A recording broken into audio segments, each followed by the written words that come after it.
Hi, welcome to Dialed In. I'm Don Knabe, Los Angeles County Supervisor for the 4th District. I'm pleased to welcome you back to another segment of Dialed In. Our goal here, with the help of our good friends at Charter Communications, is to tell you more about Los Angeles County and the interesting people who make it a very special place to live, work, and play. While we are responsible at the county for thousands of services and programs, I think the most important and challenging job that we have is to protect those most vulnerable, especially our children.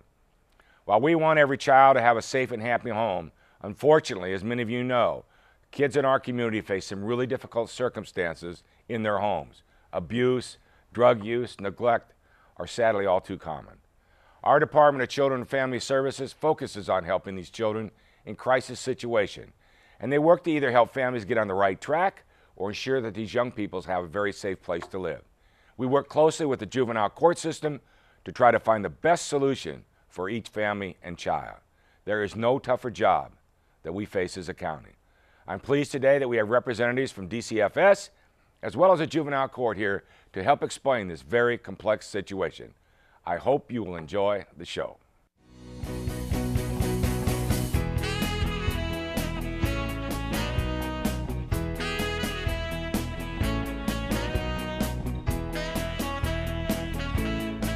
Welcome back to Dialed In.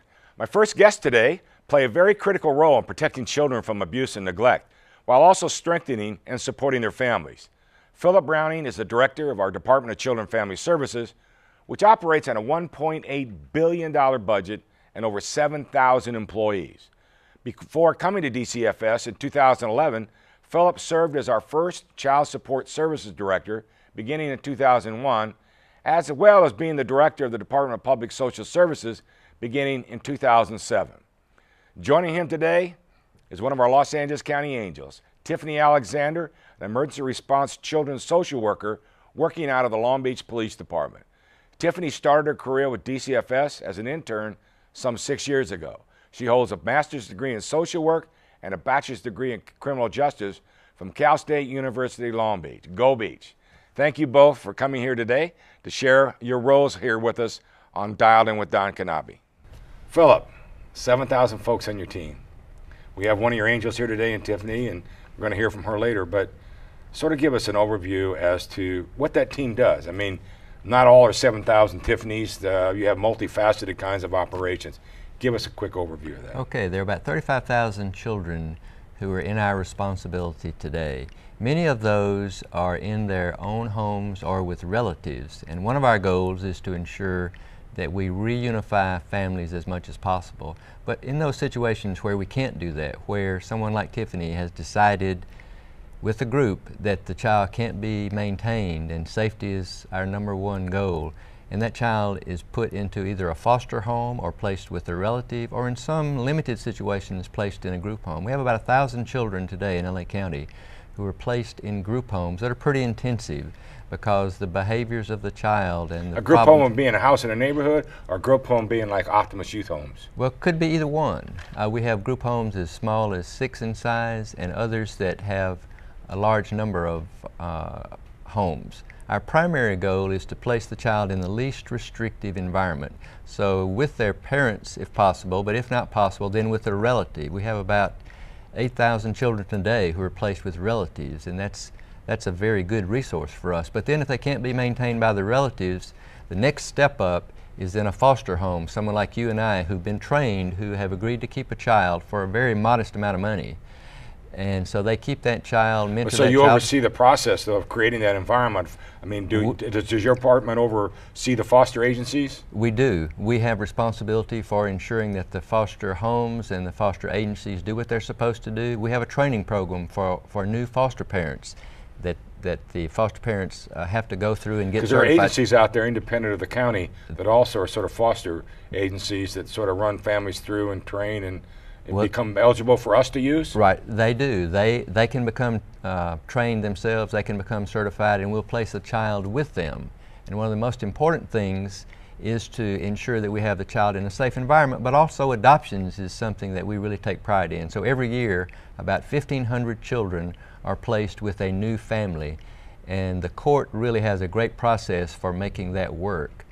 Speaking about the court, many of the situations require... By the way, I mean, we're having Judge Nash on here, but the big piece here is we do have a children's court, the largest children's court in America right here in our backyard, just for children and families. And you play a very important role in that, and that is what? Right. Well, we have hundreds of social workers who are in court every day who appear before a judge and make sure that the right decisions are made on behalf of those families and children. But in order to get those children to court, we have 35 or 40 vans and drivers who come from around the county to Monterey Park, to this children's court. And the children are fed a breakfast, they have a place to stay during the day until it's time for their court hearing. And so we take pride in ensuring that we get the kids to court and that the proper decisions are being made. Then once and there's a pretty good job doing to isolate the kids over there too, to some protective areas, play areas, and those kinds of things. It's one of the best places to have a child in there. It's a child-friendly place. We have staff who can work with them. One of the most important lower benches. Well, lower benches and lower commodes. So I mean, it's a multifaceted operation. It's not just all the day-to-day social work, but these other areas of responsibility, all aimed at what? The safety of the child is number one. Safety of the child is number one. What we'd like to do is place every child back with their parents. If that's not possible, then we have the responsibility to find the best place we can, the safest place we can. Sometimes that's foster home, sometimes it's a group home, sometimes it's an adoptive placement. But you have all these folks of your team of 7,000 are trained to do all these different kinds of things, and it's a very complex operation. It is very complex. We have a 24-hour operation where in the middle of the night a social worker can go out, get a call and go out, knock on the door, not know who's on the other side of that door, make a decision in the best interest of that child, and we can bring those children back to a safe location. We're going to have our folks look at that 1-800 number so that they know that that's readily available. That's a child protection line. So if you have a problem, if you see a problem, you call us and we'll take action. And your 7,000 member team goes into action to do what they do best. And so, Tiffany, I introduced you as one of Los Angeles County's angels. Well, thank you. I'm not sure that I could do your job because I don't think I could let go. And we're proud, you know, I mean, the media likes to cover the bad stuff, the things that happen that we try to avoid and want zero tolerance for, but there's so many good things happening out there. Tiffany, could you just sort of start with just a sort of day in the life of a social worker? Well, typically, my day usually starts off by receiving an investigation. I'm an emergency response social worker, which is a little different from a case-carrying social worker. So primarily, my job is to investigate allegations of child abuse that has been reported to us from the child abuse hotline. And typically what I do is I review those allegations. I review the family's history. If there is a history, I will call the reporting party. If there is a reporting party, sometimes... Are these direct referrals to you, or are they already maybe have open cases with the department from another worker, or...? There could be either one. Sometimes there are open cases that we get new referrals on, so there is already a case, and then we do investigate new allegations if there is a concern. But also we do have new referrals where the family doesn't have an open case. So typically what I do is I review the history, if there's history, and then I go out to respond to the referral. Do you go by yourself? I usually do go by myself, but in certain circumstances when I feel like my safety is at jeopardy, or if there are certain circumstances in regards to the referral, then I will take law enforcement with me. And I think the unique thing about you, I learned something about this because I didn't know that we did this, because I thought everybody worked out of the mini office that we have, but you're located in police headquarters at Long Beach PD. Right. I am outstationed at the Long Beach Police Department downtown on Broadway, and I have a great working relationship with law enforcement there. I work directly with the child abuse detectives, the domestic violence detectives. When we have ongoing cases together, it's easy for us to collaborate and get information for our cases. What's the biggest challenge you face every day? You know, the biggest challenge I face really is engaging families. There's a huge misconception about DCFS and what we do. You know, our job is to make sure that children are safe, and we do thorough assessments to protect children. And at some circumstances, we do have to separate a child from its family. But for the most part, you know, we help strengthen families, and we provide support, and we connect families to the community so that they can have lifelong connections. But the biggest challenge is having a family see that, getting over that hurdle of them, you know, overcoming that, well, maybe she isn't here to hurt me or to separate my child, but she is here to help me. So, you know. And you find that, I mean, that's a convincing, that's a sales piece almost, that you need to tell them, hey, I'm here to help, right. Kind of a thing, because, you know, the children you see, I mean, I've gone out with workers before, and you see some very difficult situations. Most of those children don't appear to be born out of love, but, you know, sort of a nuisance kind of a thing, and there's cleanliness issues. And so do you ever get assessment folks around you that help you with an assessment like mental health issues or health issues? Or Yes, we do work with community partners around the county. So we have co-loaded DMH staffs in each of the DCFS offices. So they work on our team if there are mental health issues within the family, whether it be the parents or the children. We can connect them with mental health services. We also have co-located staff that can connect the families to substance abuse treatment. So you do the wraparound services, yes, we and do. Things like that? Yes, and so we have those community connections for the families, and we also include faith-based resources also. Well, I think just, you know, we only get a brief amount of time here, and our good friends here at Charter help us understand sort of let us tell about the county. Both of you, obviously in your roles, I mean, you've multiple roles, you know, child support, everything else, up to DCFS, and Tiffany, one of those angels, the difficult job you guys do each and every day. I really appreciate the fact you've taken a few moments out of your busy schedule to join us, to sort of give us a quick overview. I think that, and with my piece with Judge Nash, I think the public understands how complex these issues are, but at the end of the day, our responsibility is the most vulnerable, and it's the kids. And we thank you both for what you do, and thank you for being here. Thank you, Mr. Knabe.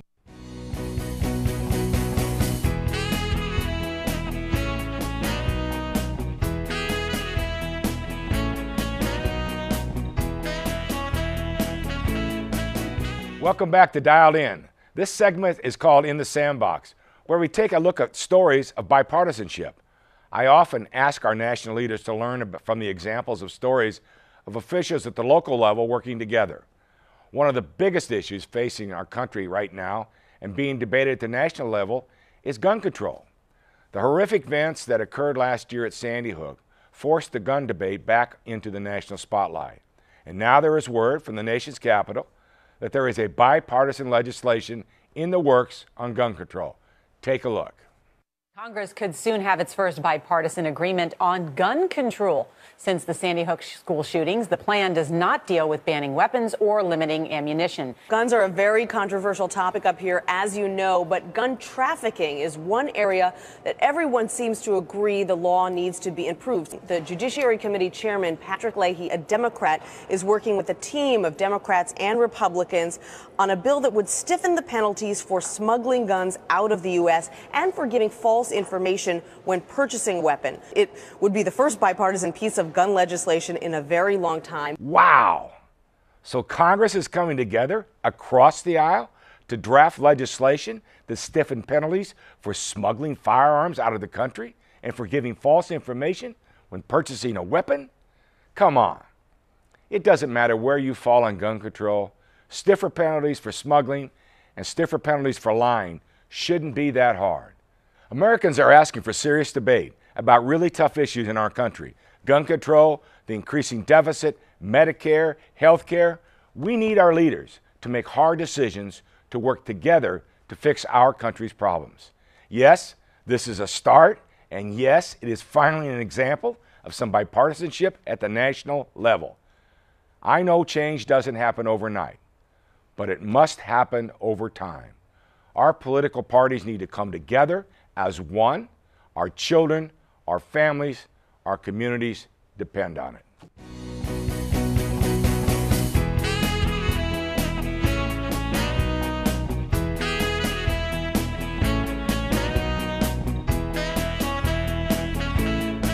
Welcome back to Dialed In. My next guest is Honorable Michael Nash, presiding judge of the Children's Court here in Los Angeles County.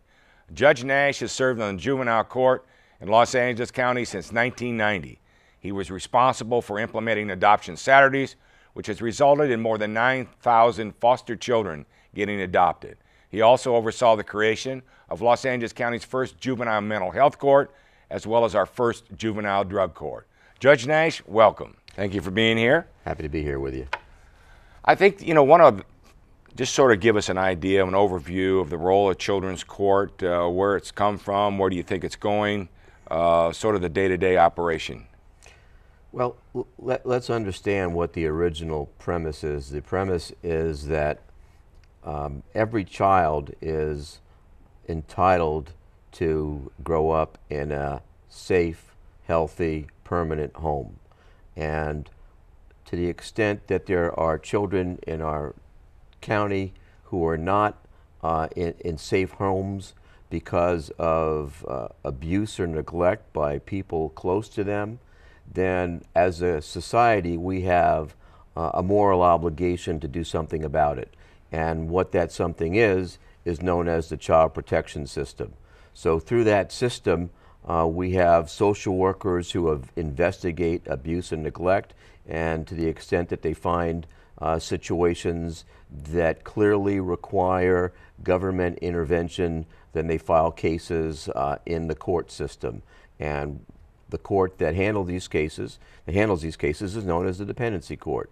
And in Los Angeles, we have 20 full-time dependency courts hearing these cases. It's the largest child protection system in the country. We currently have approximately 27,000 children under our court's jurisdiction. Once again, that's the highest number in the country. And most of those cases are heard at the Edmund D. Edelman Children's Court, which is just down the road from where we are here today. And it is the most unique court of its kind in the world because it is a court that was funded by the county, one of the best things the county ever did. Exactly. And it was designed and built to be a child-sensitive facility, which it truly is. Well, I think your vision, Supervisor Edelman obviously was a real visionary, and we always thought about that. And going back, I wasn't on the board at the time, but obviously very important part of the decision-making process with Supervisor Dane at the time. In a typical day, sort of what happens over there? I mean, it's a most amazing process. I mean, you've done so much to sort of protect the children as well as the families, to sort of keep them out of the loop of the nastiness of some of those situations. What happens in a typical courtroom on a typical day? Well, first, and how many cases? And first, let me note that we have at the Children's Court we have 18 courts operating on a daily basis, and then there are 2 courts that do the same work at the McCourtney Court in Lancaster, because we figured out a few years ago that Lancaster was a part of LA County, and it's a long way for those folks in Lancaster to travel to Monterey Park, where the Children's Court is located. But each day, all 20 of those courts hear anywhere from 20 to 35 cases. A case consists of a family. It may be a mother, a father, or more than one father, or it could be 2 mothers in today's world. Or even grandparents. And any number of kids who are the parties in the case. And each one of those individuals is represented by an attorney.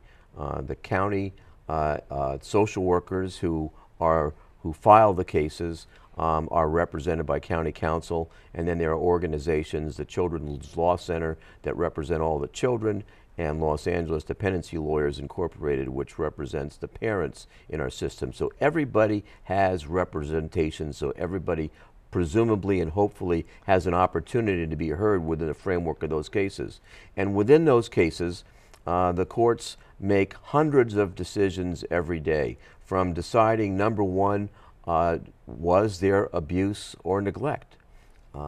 If there was, should the children be removed from their parents on a temporary basis until the situation is fixed, or on a permanent basis if the abuse is too bad, or the parents are not capable or have not fulfilled their obligation with the help of the Department of Children and Family Services to remedy the situation that brought them before the court.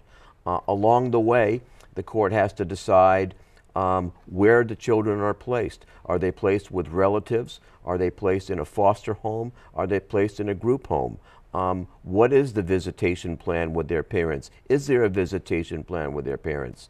What are the conditions that are necessary to be fulfilled before the parents can be returned? The children can be returned to the parents. And while we have the children in our care, how are we going to take care of all their needs? Their psychological needs, their emotional needs, their health needs, their mental health needs, their education needs. How are we going to allow them to grow and prosper as children while we have them in our care? And to the extent that, and then on a periodic basis, the court has to evaluate the type of services that the Department of Children and Family Services have provided to the family. They have to evaluate whether the parents have cooperated and benefited from those services. And if none of that happens, then the court has to decide, well, what should be the permanent plan for the children? Should they be put in a legal guardianship? Should they be adopted, which is the preferred plan under the law? And then beyond that, unfortunately, we have a number of children who come into our system who never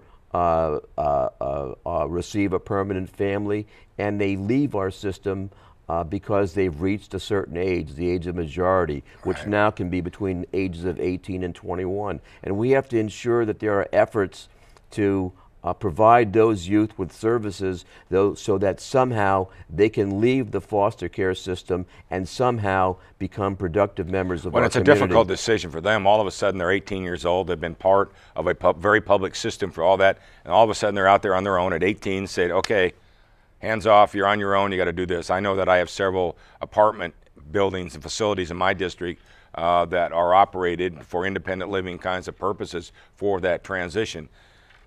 The difficulty of the decision, I mean, obviously there's all this debate about reunification, you know, or the safety of the child, and those are very difficult decisions that you have to make. It seems it's sort of an outgrowth of that and a passion that you have. First of all, you were the creator of Adoption Saturdays, which is an incredible idea to allow some of these kids a great opportunity to be adopted by people. A separate mental health, juvenile mental health court, drug court. They were sort of an outgrowth of all the decisions you faced probably as a jurist. Is that correct? Yes, so the court has a very important role here. Congress, over 30 years ago, said that the court really does more than just decide who did what to whom, does more than just referee the proceedings in the courtroom. The court really has an oversight function to make sure that the whole system is performing the way it's meant to perform.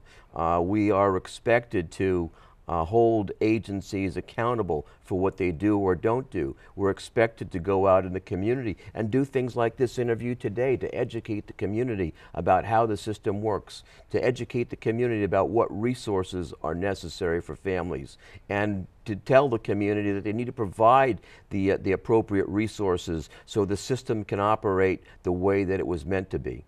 And you have an interface, obviously, with the social workers. That seems to be, in most times, a very good working relationship. Is that correct? I mean, you have to really work because they're presenting a case of a family in front of you, right? I mean, in addition to their legal representation, there is a case. Oh, yes, and social workers are the ones that bring the case to the court. And social workers have an immense power within the framework of our community. A social worker can go into your house and remove your children from your care and keep that child from your care permanently. But the point of the way the system works is that power is not unfettered, because ultimately everything that social workers do needs the ultimate approval of the court. Of course. So, well, listen, it's a very complex situation. I really appreciate you taking the time to sort of go through the process, because a lot of people don't know how complex it is and all the different venues that it has to go through. But at the end of the day, your passion, my passion, is to protect the most vulnerable, and that's our kids. So we thank you for all you do, what you've done and continue to do on behalf of children here in Los Angeles County. Thanks for being on the show. Thank you. Thank you.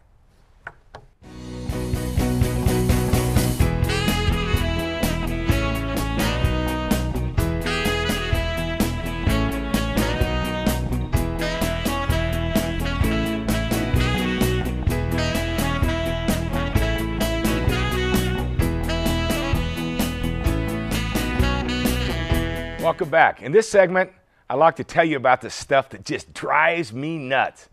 The stuff that just gives government a very bad name. Los Angeles County is the capital of the entertainment industry. And while people may think of the big names, Disney, Universal, Fox, the reality is that thousands of small businesses are dependent upon the entertainment industry here in the county. These companies and their jobs are critical to our region. Unfortunately, we have taken that position for granted. Over the last few years, other cities in the United States and around the world see the $30 billion that industry spends here in the Southern California region. And you can bet that they want a piece of the action. By 2010, over 40 states offered film incentives to compete aggressively for this business. As a result, the percentage of movies shot here in California has gone from over 66% to less than 40% in a few short years. Across Los Angeles County, the industry sees a mishmash of regulations and fees that can vary dramatically from one community to another. To attract this business, we must have a uniform set of policies as well as procedures and a streamlined permitting process across the county and its 88 cities. We must put out the welcome mat for filmmakers and the people who are the film industry, our neighbors, our friends, to help retain our coveted spot as the entertainment and arts capital of the world. Let's just fix it.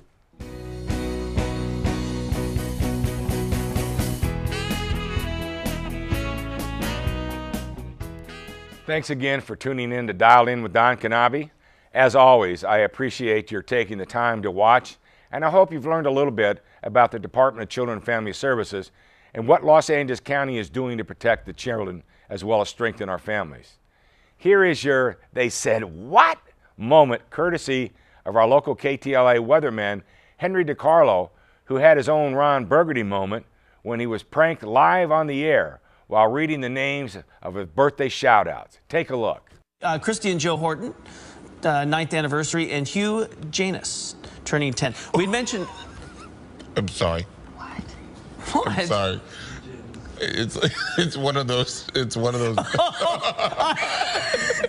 totally fell for it, didn't I? I think it was a trick. I think You're right. I think it was a trick name. You're right.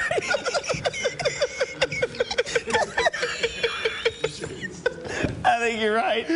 Just figured, you know, a young kid. Hey, let's give you James a birthday shout out. Wow. I got punked. That was hilarious. For the last time, everything you put on that prompter, DiCarlo will read. I love our local news teams, especially my good friends Chris Schabel and Michaela Pereira at KTLA, who themselves do so much for our foster kids. Well, I know all about the dangers of reading straight off the teleprompter, so I'll sign off for now. Thanks again for watching, and we'll see you next month with a brand new episode of Dialed In.